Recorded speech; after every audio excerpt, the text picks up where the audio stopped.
tervitan kõiki, kellel on õnnestunud ära teha eesti keele eksamid, tasemeeksamid, kodanikueksamid, eesti keele eksamid. Õppematerjaliks täna kasutan õpilase tööd, kes tegi ära B-kategooria ja mitte juhiload, vaid eksami. Ta kirjutas täna tähtsaimast. Meie korrastame õigekeelsuse ja kirjutame omakorda, mis on sinu jaoks täna tähtsaim. Juhin tähelepanu, meil on 2 varianti. Ülivõrret me saame öelda kõige tähtsam või tähtsaim. Ja me korrastame hästi, kuidas nüüd öelda, nagu biskviidihiired, pedandid, kuivikud, tähenärijad selle teksti, mis on väga kõva B-kategooria juhiloa töö. Niisiis ei tea, kuidas oli terves Eestis. Meil ühildub põhilise sõnaga ka siis kaassõna ja terve Eesti omakorda sisu mõttes assotsieerub meil sõnadega health, zdarovje. Sellepärast me õigupoolest tähenärijate eesti keele tasemel kasutame sõna ülejäänud.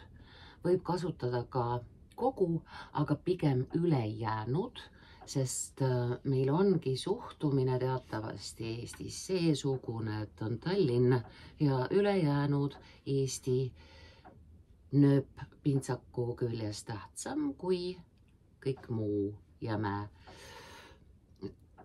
Ülejäänud Eestis, aga Tallinnas me tõstame sõnade järjekorra eestikeelsemaks.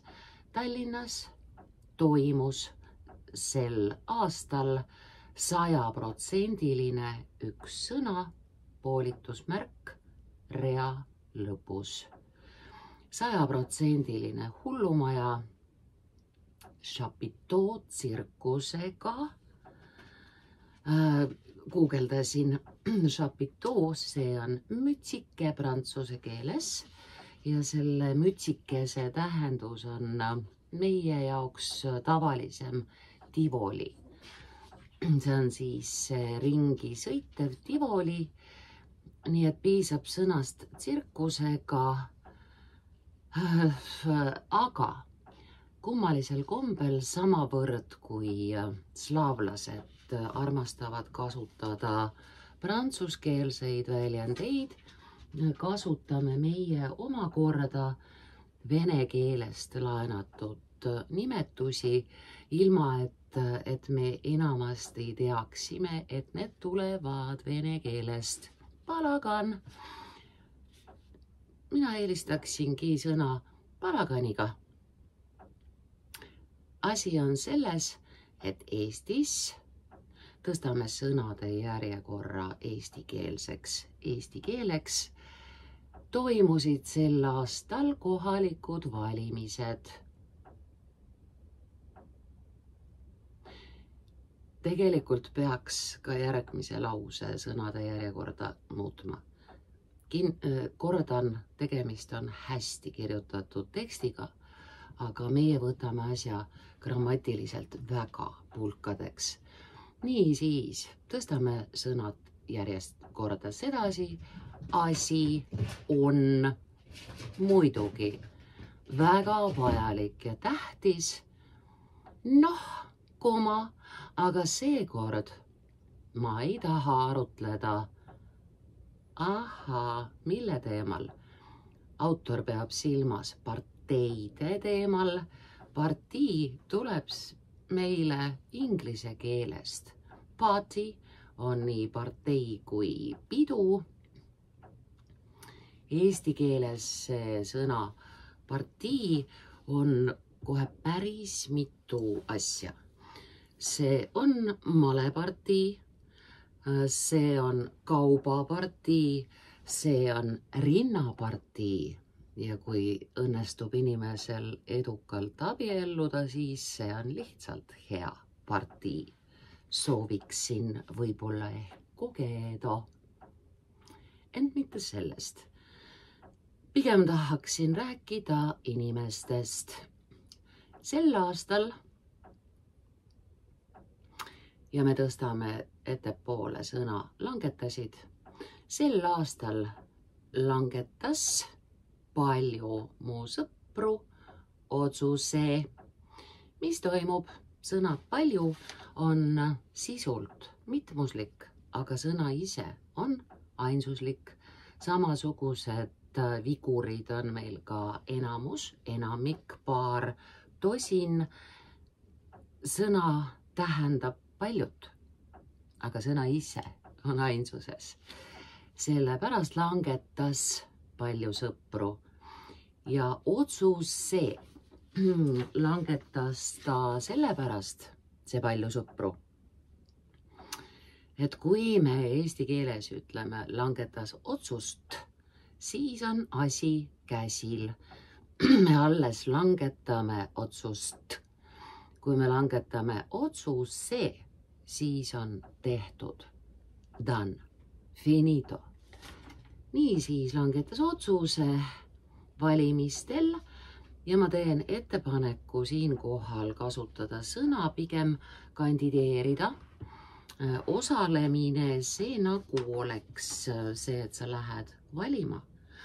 Kandideerimise sõna on täpsem, kandideerimise sõna vastab siin sisule, täpsemalt ütleb pedant. Varem ei olnud. Järgmine lause on, ma ei teagi, millise keele mõjutustes, pigem inglise või hiina.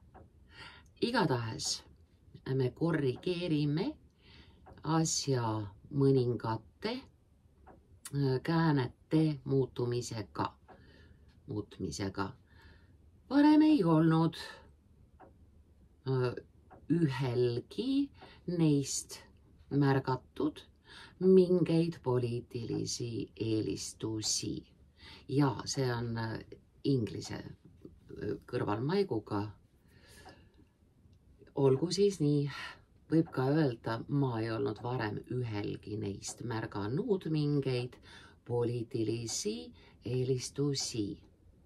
Siis miks, küsib tubli eesti keele õppija ja eestlane tõstab sisetunde järgi ümber sõnade järjekorra. Miks siis? Kui hea. Miks nad, see on tavaline näpukas, miks nad valisid endale näiteks Keskerakonna või sotsid? Sotse valides taas me oleme protsessis, me muudkui valime neid. Aga et saaks ära valitud, siis konkreetselt sotsid. Muidugi see on arusaadav, aga alati on huvitav, mille eest saab inimest osta. Mitte keegi neist ei tulnud valimistele, mitmus, ainult hingesoovil. Hingesoov, üks sõna, hingesoovil. Tundub, et igaühele ja pigem mitte oli lubatud, vaid lubati. Oli lubatud, ei ole üldse vale, aga lubati. See on siis umbisikuline tegumood minevikus. See on parem. See on stiililt, see on sisult, see on tunnetuslikult pihtas põhjas. Lubati nende valiku eest midagi huvitavat. Näiteks soe ametikoht kuskil soojal asutusel. Teeme väikese käändetriki. Soojas asutuses ja teeme sõbraliku stiilinipi ka. Ühes lauses 2 korda soe ei ole stilistiliselt väga see, ehk siis kasutame muud väljendit. Näiteks tulus ametikoht kuskil soojas asutuses. Aga kui küsisin sõprade käest nende poliitilise veendumuse ja programmi kohta, lisame sõna, siis läheb lause rütm väga heaks. Siis mitte keegi ei suutnud mulle anda vähemgi selget seletust, on eesti keeles vähimatki selgitust. Selge seletus on selgitus. Ainult üldised sõnad.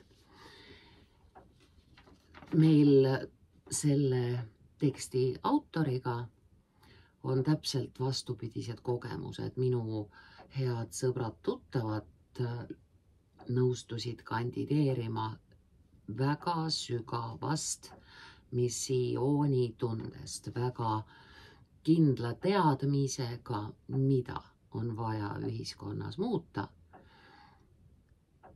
kuidas kellelgi. Mina ei kandideerinud vaatamata igale poole kutsumistele, nagu ka varem, sellepärast, et ma tean, et minu unistused on naiivsed. Minu unistused saavad täituda siis, kui ma loobun oma ametist, oma pühendumisest, teen endale poliitilised mehhanismid ja masinavärgi selgeks, paiskun sinna sisse ja tõenäoliselt hukkun või põgenen. Aga mine sa tea, ära iial ütle iial. Selle autori sõbrad räägivad nüüd siis nii. Lubati Lasnamäele bassein ehitada. Kui me ehitame Lasnamäel basseini, siis me teeme seda praegu või me teeme seda kogu aeg, kui on mõeldud seda, et ehitatakse ära. Siis me ütleme Lasnamäele bassein korras. Rajada kesklinna korvpalliväljak. Täpselt sama asi. Seda ei jääda igavesti rajama, see rajatakse ära.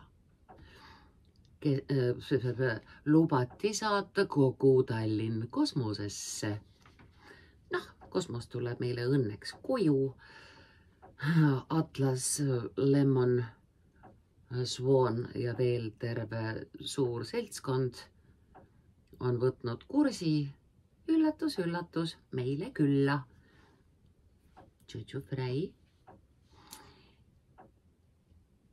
Okei, niimoodi täpselt kirjutamegi. Täpselt nii kirjutame. Järgmine küsimus. Nüüd on meil 2 valikut, kas me ütleme, miks sa otsustasid või siis miks ta otsustas just sel aastal poliitikuks saada. Ma tahan parandada linlaste elu, jutumärgid, mõttekriipsu ei ole. Siis on eesti keele moodi interpunktsioon. Kirjavahemärgid. Oli vastuseks. Aga kuidas? Nüüd, mille raha eest on 2 varianti pisut kõbida. Üks variant on küsida, kelle raha eest? Maksumaksja. Teine variant, mida arvatavasti pidas autor silmas, millise raha eest? Vastust ei tulnud. Loomulikult, koma ei ole, loomulikult on arusaadav, nüüd on koma. Loomulikult on arusaadav, koma, et meile on. Eesti keeles me kiusame inimesi faktiga, et meil on alati sõna on. See on peab olema, see on alati, alati, alati on. Jah. Niisiis, meile on hädasti vaja uusi nimesid ja tegelasi on üks variant ja teine variant on, meil on hädavajalikud uued nimed ja tegelased, siis on hädavajalikud üks sõna. Hästi sageli kasutatav sõna, selle me võtame, hädavajalik. Aga minu, kasutame pikka vormi, minu. Aga minu arvates enne kui valimistele minna, peab kandidaat, nõksutame sõnade järjekorda, kuigi praegu ei ole ka valesti. Ma ütlesin, ma olen biskviidihiir, tähenärja, kui pikk. Niisiis peab kandidaat natuke rohkem teada saama. Ma ja ta infinitiiv eestlastele on mitte geneetiliselt, vaid DNA-ga kodeeritud. Meile saabunutel on missioon erinevate tabelite abil pähe õppida, millal on maa tegevusnimi, millal on ta tegevusnimi. Võimatu aastaid kontrollitud. Peab teada saama oma ülesannete kohta. Ülesannetest ei ole päris viga, aga ta on naabrite maitseainega valik. Meie ütleme täitsa päris ehtsas eesti keeles ülesannete kohta. Ta peab oskama, tõmbame nii koma kui siis sõna kuidas. Maha lihtsalt saab palju lihtsam ja selgem. Ta peab oskama oma ideid realiseerida. Tal peavad olema realistlikud ideed ja mõtted ning asendame sõna ja teadmine. Lihtne. Ning teadmine, kust selleks. Siis me saame öelda, kas rahastamine leida või rahastus leida. Ja ongi hea leitud. Või selleks rahastus leida. Mitte tühja peaga proovida on nii armas. Päris eesti keeles armas on väljend uisapäisa. Mitte uisapäisa. Proovida või siis huupi proovida igatahes. Tühja peaga, see on kuidagi liigutav, see on nii tabav, aga mitte päris eesti keeles. Uisapäisa. Äkki mul veab. Just seetõttu ei ole, me lisame, kes ei ole? Ei ole ma või mina rahul ja nüüd me asendame selles lauses mõlemad sõnad nii osavalt teiste sidesõnadega.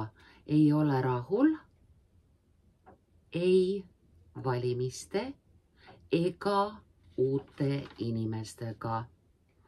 Ühtlasi, kui meil on reas mitu sõna sama käände lõpuga, siis me paneme käände lõppu ainult viimase sõna otsa. Valimiste ega uute inimestega. Üks ka, ei ole gaga. Ei valimiste ega uute inimestega, kes tulid valimistele eesmärgita ja nüüd see viimane sõna annab meile 2 võimalust. Me saame öelda kas mõtteta või mõttetult. Mõttetult. In vain, zrja. See mõttetu, nagu kõik olulised asjad eesti keeles, sünnivad omastavast käändest. Mõte, mõtte ja siis kas mõtteta, mõttetu, mõttetult, kuidas iganes, 2 teed on keskel. Paljud eestlased on selle ära kaotanud. Ma kordan ja jäängi kordama käänete ja erinevate tuletiste ja vormide loomise prototüüp, alus on omastav. Me teeme sellest ka nii toredaid asju nagu numbrite käänamine ehk siis 2, 10 või 5000. 5000. Omastav kääne on eesti keele. Mis ta siis on? Kuldvõtmeke. Aitäh, et kaasa mõtlesid. Kirjuta rõõmuga, mis on sinu jaoks täna kõige tähtsam. Ja see on muuseas küsimus, mida esitab endale eranditult iga päevikupidaja, ehk siis tänapäeval ütleme blogipidaja. Ta ju küsib iga päev, mis on täna kõige tähtsam, mis on tähtsaim. Edu sulle! Aitäh!